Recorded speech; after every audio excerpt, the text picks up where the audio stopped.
Hello, Holy Cross community. This is Father Gerasimos once again here at the St. Nectarios Monastery in Roscoe, New York.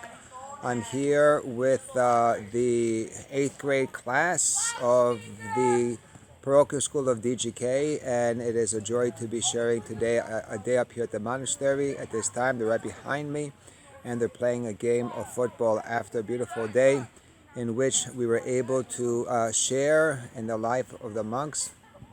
We were able to hike a little bit, and then we ate at the trapeza, which is the dining hall, in which we heard lessons about life and about the importance of being patient in sufferings and how sufferings allow us to become closer to God. After that, Father Gerasimos shared with us the life of St. Nectarios, as this monastery is dedicated to St. Nectarios, and also the miracles that St. Nectarios did.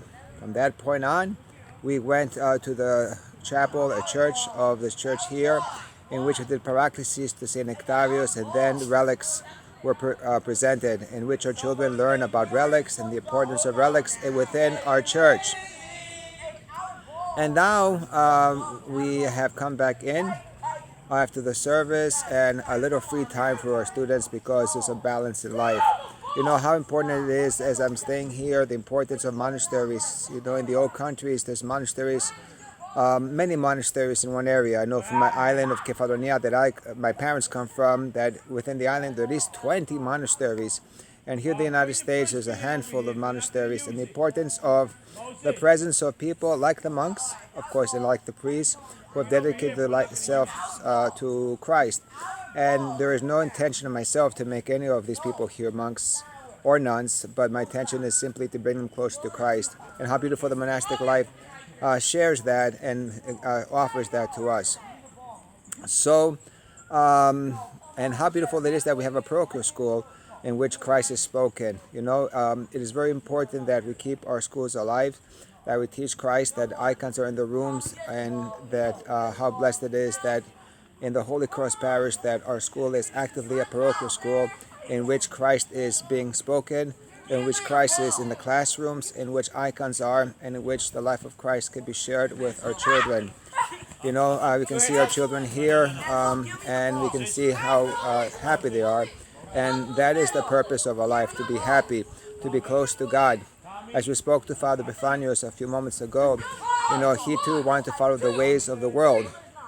And then finally realized that one day he's going to die.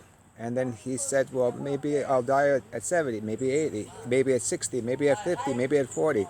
So he realized the choice of following Christ is not something in the future, but something now. And therefore, at the age of around 19, he said, I will follow Christ. And from that point on, he has joy in his heart. In fact, that was one of the questions of our 8th graders that asked them, you know, do you regret it? And of course, a big smile on his face is no. Discovering Jesus Christ makes us discover how beautiful life is even more, whatever we choose in. Even if we get married, even as whatever professions we follow, with Christ, everything becomes more beautiful. So here in this holy place of St. Nectarios, in which I am at, I pray that our people become more knowledgeable of our faith, that they discover how beautiful that Christ is. I pray that monasteries grow. I pray parishes grow. I pray that we discover all these beautiful things. And I pray our children are happy, really happy, not just because they're fooling around and throwing a ball, but because they have Christ in their lives and Christ in their families' lives. So with those few words from here, from the St. Nectarios Monastery up in upstate New York in Roscoe, I pray that all the best for the monks up here, and I pray all the best to our children, the 8th grade of the DGK school, and that we pray that they graduate and move on, and they become good members of the society, good Christians, and people dedicated to God. With those few words, I sign off. The light of love, Father Gerasimos.